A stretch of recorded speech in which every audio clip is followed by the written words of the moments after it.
Welcome back to another Kray video. Please subscribe to our YouTube channel so you don't miss any videos. And for people really into the Krays, join our private Facebook group, Krays Crime Lords of London, where you will find stuff probably unavailable anywhere else. We're an established group with a large membership, and best of all, we're friendly. The link is in the YouTube description section.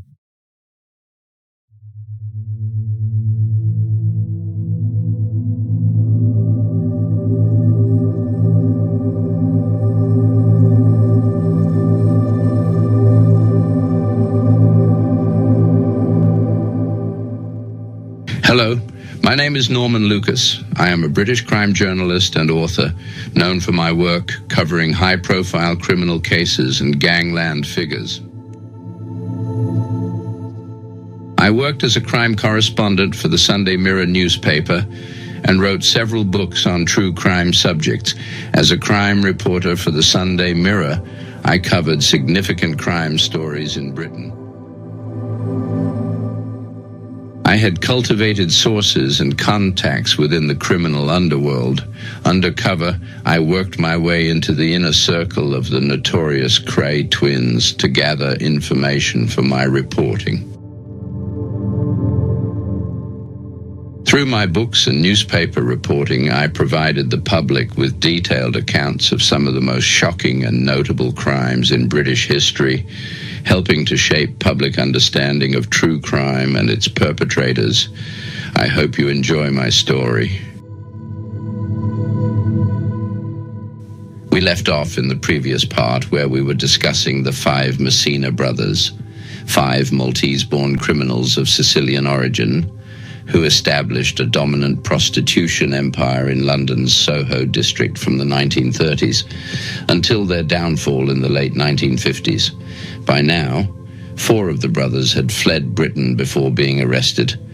Only Alfredo Messina remained in London. Yard detectives, headed by Detective Superintendent Guy Mahon, concentrated their inquiries upon Alfredo, and they soon found that the activities of the brothers had extended beyond London into a number of provincial cities. The whole traffic in sex had been based on the importation of foreign women, mainly from France and Italy, and the arranging of marriages of convenience so that the prostitutes could remain in England. Alfredo himself had contracted such a marriage with a Spanish girl in Seville.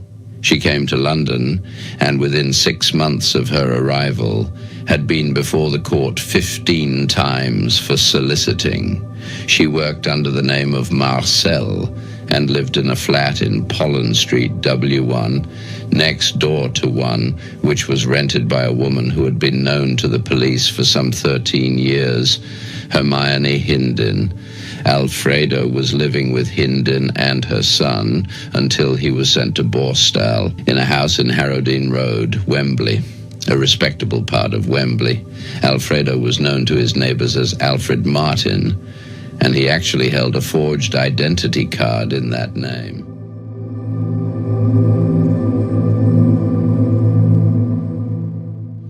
On March 19th, 1951, Superintendent Mann and Detective Sergeant Foster were watching the house when Alfredo Messina appeared in his car.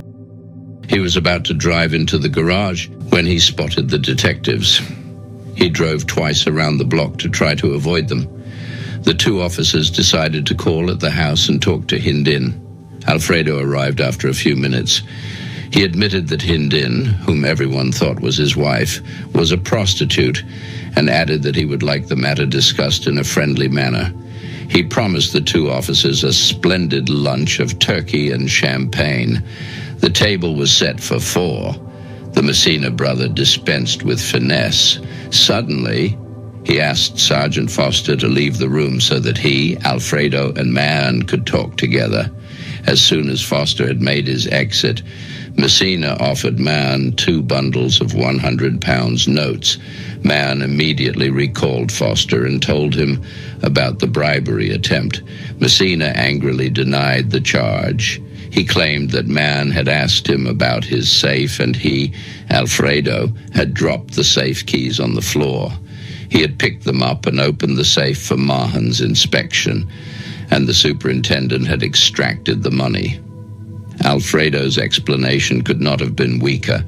He was arrested and later appeared at the Central Criminal Court, charged with living on the immoral earnings of Hindin and with trying to bribe a police officer.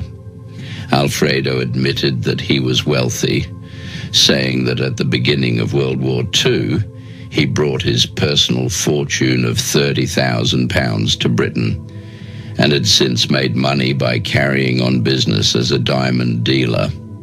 He also stated that he had given Hindin several expensive presents, including a mink coat and diamond rings.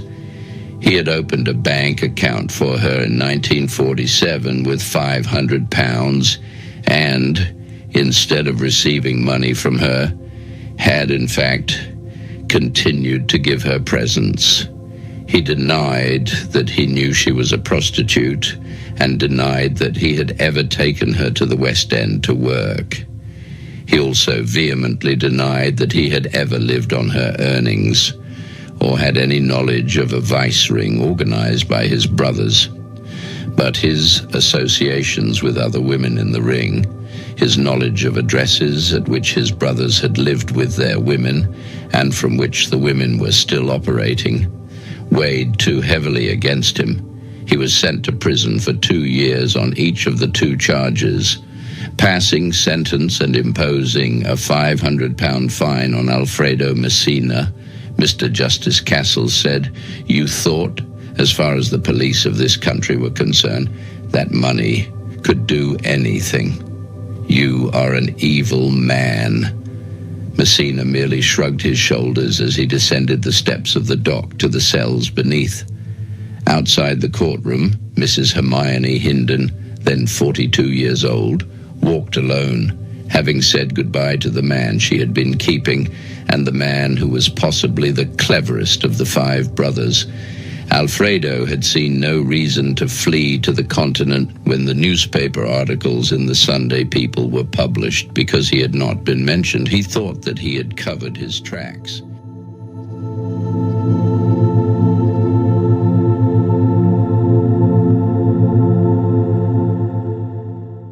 But while his brothers, after reorganizing their business and escaping to the continent, were living a reasonably luxurious life, Alfredo had been kept under observation by Mahan and his men until sufficient evidence had been uncovered to prove his association with Hindin. Hindin was the daughter of a London bookmaker, Isaac Jacobs, and at 21 years of age, she had married a man named Isaac Hindin. She had 2 sons, and then her marriage failed. She was trying to make her living on the streets as a lone operator when she was scooped into the Messina net. Alfredo was never ostentatious like Eugenio and, to some extent, Carmelo. He never lived in the West End. He used to drive Hindin to Pollen Street, where she was known as Barbara. She also had the use of another flat in Kingly Street, leased by and paid for originally by Carmelo Messina, using the name of Charles Maitland. When Carmelo fled to France in 1950, the lease was transferred to a woman named Green. Although the authorities felt satisfied that with the Messinas out of the way, 4 abroad and 1 in prison, the ring had been smashed, it was in fact continuing to flourish because the women carried on earning money for the brothers. They were installed in West End houses in Stafford Street, Shepherd's Market, and Curzon Street. Some of the girls were still peculiarly grateful to the Messinas for introducing them to organized vice and the luxuries it yielded, and they actually spent holidays with the Messinas on the continent. Eugenio, on the other hand, gradually became greedy for a bigger take. He was moody and considered that the profits reaching him from his London girls were not as great as they might have been, So he renewed his recruiting campaign in France and Italy and sent a continuous stream of girls to England, all very much younger than previous consignments.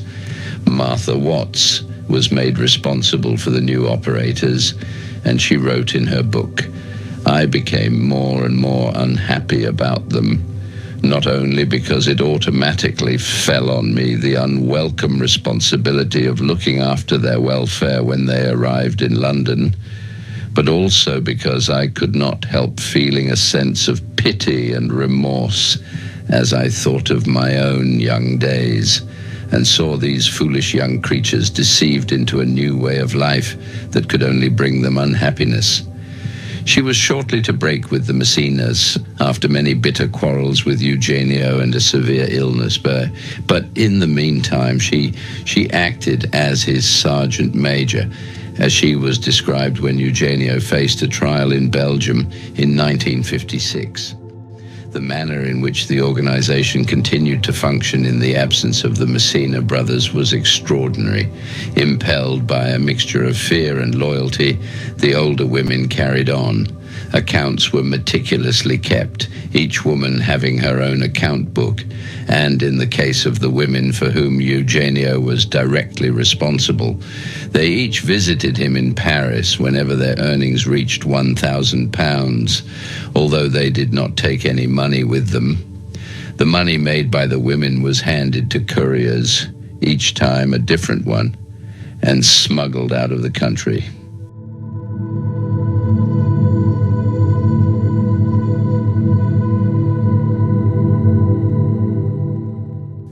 Meanwhile, pound notes were stored in various depositories in the houses in Stafford Street, Shepherd's Market, and Curzon Street, sometimes in most unlikely places.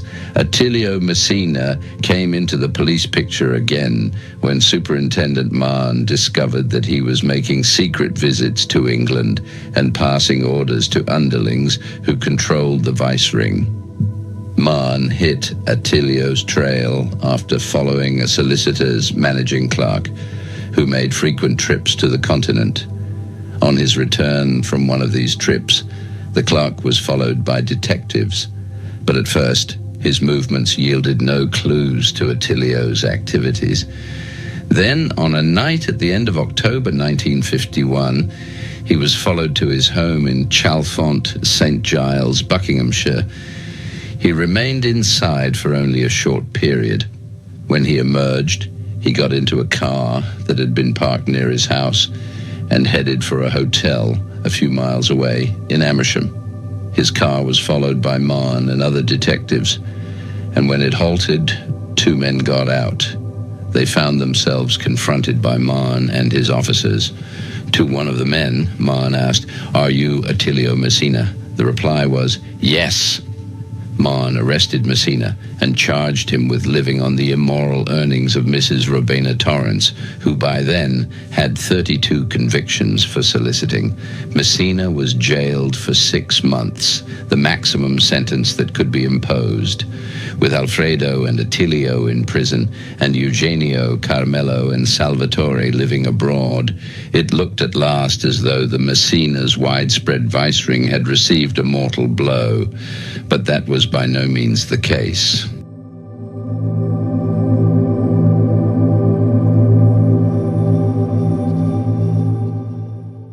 Eugenio and Carmelo had been deprived of their British passports on the grounds that, as they had been born in Alexandria and their birth had been registered with the Italian authorities, they were, in fact, Italians. Salvatore was a Maltese and could not be barred from entering England, but if he had appeared, there were a number of charges that could have been brought against him, including one of tax evasion. These three brothers moved freely about the continent, and then, in November 1953, Eugenio was involved in an odd happening in Paris. He left a nightclub in the early hours of the morning and found himself surrounded by a gang of French thugs who forced him to get into a car. Martha Watts was accustomed to hearing from him nearly every day, and when 2 days went by without any communication, she became worried. She got in touch with his brothers, who told her they also had not seen or heard from him. Having an idea that he might have been arrested by the French police, Martha Watts went to Paris with another one of Messina's women. The following day, Eugenio turned up at his flat covered with bruises and told them he had been kidnapped. A gang had demanded £15,000 ransom money for his release, but had eventually let him go upon payment of £2,000. Eugenio sent for his 2 brothers and Martha Watts, and the other woman stayed with him until they arrived the day after. The Messinas were worried about the appearance of a new set of enemies in Paris. They lost no time in shaking the dust of the French capital off their handmade shoes and moving headquarters to Lausanne, Switzerland. By the time they had established themselves there, Attilio had been released from prison and, calling himself Raymond Maynard, had leased a cottage appropriately named Hideaway in the Thames side village of Bourne End, Buckinghamshire, where he was joined by his mistress, Robina Torrance. Torrance had leased 2 flats in London in her own name. Both were used for prostitution, although the payment of rent and rates was supervised by the Messina's agents. Attilio, in the name of Raymond Maynard, also had a flat in Shepherd's Market, which was occupied by a well-known prostitute of French origin. A second flat in Shepherd's Market was occupied by Jean Connolly, a French woman who had acquired her surname through a marriage of convenience to an Englishman. She had been a close associate of the Messinas for a number of years, and when Eugenio, Carmelo, and Salvatore fled to the continent in 1950, she joined them, returning to England in 1952.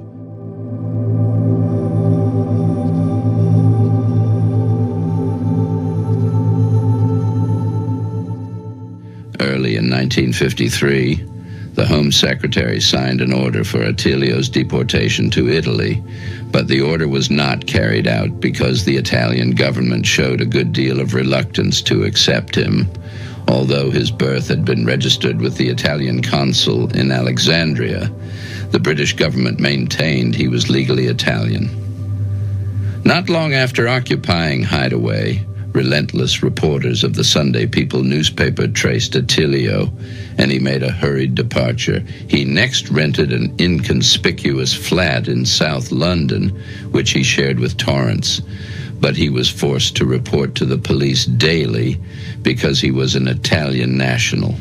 A lull came in the Messina's business, but not for long. Eugenio began once again exporting more girls from the continent to England, and in the 50s it was estimated that there were no fewer than 80,000 prostitutes, including freelancers and those controlled by the Messinas or other ponces, operating in London alone.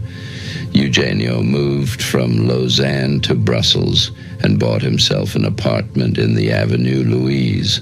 The lease was actually purchased in the name of Augustine Johans, a woman who had been recruited for work in London in 1951, just after Eugenio had fled to France. Augustine, maiden name Verlet, was the daughter of a greengrocer in Dunkirk, and Eugenio had met her in a Paris restaurant where she was a waitress. She arrived in London to find that a marriage had been arranged for her to Frederick Johans, a barman in a hotel in Charing Cross Road. The barman was paid £35 for his help. In 1954, Mrs. Johans bought a house, 39 Curzon Street, in the heart of Mayfair, and later sold it to Eugenio Messina for use as a brothel, which she controlled on his behalf. In September 1955, the police raided the house, and Mrs. Johans was fined £25. During the raid, officers found £14,000 in notes in a safe which illustrated the extent of the rich profits being made. The raid simply promoted an all change among the prostitutes, with Mrs. Johans transferring her business to another Messina house, and 39 Curzon Street being taken over by Hermione Hinden, whose earnings had kept Alfredo.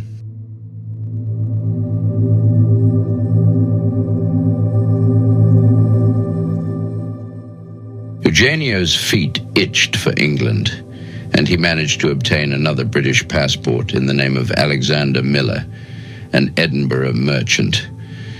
Once again, he moved unchallenged in and out of the country, but although he was slipping through English ports without difficulty, both he and Carmelo had attracted the attention of the Belgian police.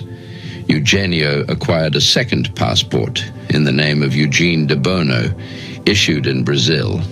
Carmelo obtained a Cuban passport in the name of Carlos Marino.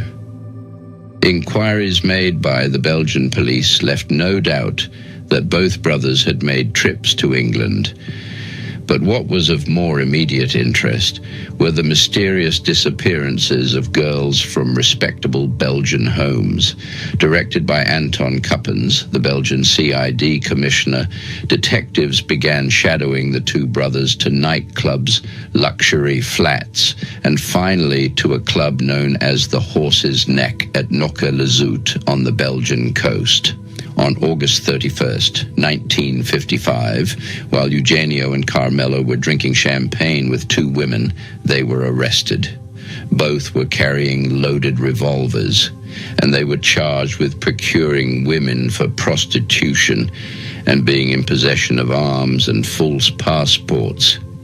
A key to a safe deposit box was found on Eugenio, and when the box was opened by the police, it contained the title deeds of 4 London houses: 7 Stafford Street, 36 Shepherd's Market, 39 Curzon Street, and 12 Chesterfield Street, all Mayfair addresses. Attached to documents were declarations of trust showing the real owners of the premises to be Eugenio de Bono and Edward Marshall, both aliases of Eugenio Messina. The police also discovered money and long reports from the women who ran the Messina brothels in London, women such as Martha Watts and Augustine Johans, the latter known also as La Souris, the Mouse. One of the reports from Watts referred to a 24-year-old former nurse, Marie Verweke, whom Eugenio had procured from Harelbeke. She had married an Englishman in August 1954. Her code name was Therese, and she was one of the Messina's most valuable assets, being listed as having earned £2,400 in 6 weeks. Watts commented, "One of the best girls we have." A second girl Eugenio had procured was Elizabeth de Meester, born in Brussels in 1934. She was sent to London and married James McCann in Paddington in May 1955. In the case of both girls, Eugenio had posed as a prospective fiancé. He actually asked the Verbeek family if he could take their daughter to England. At the time, he was using the name of Alexander Miller. Friends in Belgium thought that Marie-Thérèse Verbeek had married Alexander Miller, but instead she had married a man named George William Smith, who left her on the day of the wedding. Eugenio and Carmelo had also tried to recruit 3 other girls, Marie-Jean David, Jacqueline Delport, and Anne-Marie Brunel, but they were unsuccessful. The two brothers stood trial in June 1956 at Toumai, Belgium, and 2 Scotland Yard officers, Detective Sergeant, later Inspector Sidney Gentle, and Woman Detective Inspector, later Superintendent Margaret Heald, gave evidence about the Messina prostitutes in London and the property which the brothers owned. Gentle said that he had interviewed various girls, all of whom had convictions for soliciting and knew what had been happening. But he added, They have no intention of coming to Belgium. 10 women, including Augustine Johans, Marie Verweke, and Elizabeth de Meester, had been asked to give evidence at the trial, but all had declined.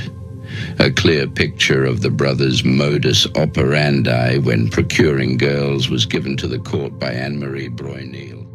She said that Eugenio had introduced himself to her at the Grand Siècle Cabaret in Brussels as an English diamond merchant.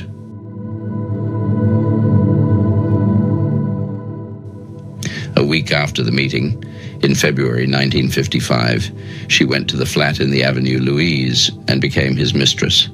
He had been extremely generous to her, and had then made his usual proposal that she should become a prostitute in London. He told her that she would be rich and would have a flat, a nice car, and a fur coat. Fortunately, Anne-Marie's mother was suspicious of Eugenio and asked him bluntly if he was a white slaver. The suggestion was hotly denied by Messina, but the mother was not satisfied, and she managed to prevent her daughter from moving to England. During the hearing, Eugenio persisted in denying that he was in any way involved with the white slave traffic. He described himself as a real estate agent and a dealer in stocks and shares. Although he admitted that Augustine Johans was an acquaintance, he denied knowing that she was a prostitute and said that the extremely high rent of £150 a week, which she paid him for the premises she occupied, was because she, like me, was in the Secret Service. This extraordinary statement raised howls of laughter in the courtroom.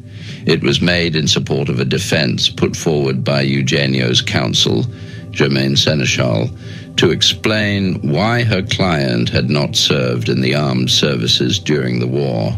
Seneschal also pleaded that the premises, which were reputed to be brothels, were, in fact, gambling saloons. She stressed that many countries tolerated prostitution and tried to make a virtue out of the fact that prostitutes in London actually added to state revenue because they were fined an average of £2 each every fortnight. Seneschal told the court, if the English authorities could bring no conviction against the Messinas, neither can this court. The English apparently regard the evidence as insufficient, but want Belgian justice to act where they cannot. Prostitution has been with us for a very long time, and it always will be with us. That's all for this episode, my friends. Hope you enjoyed it, and I'll see you in the next one.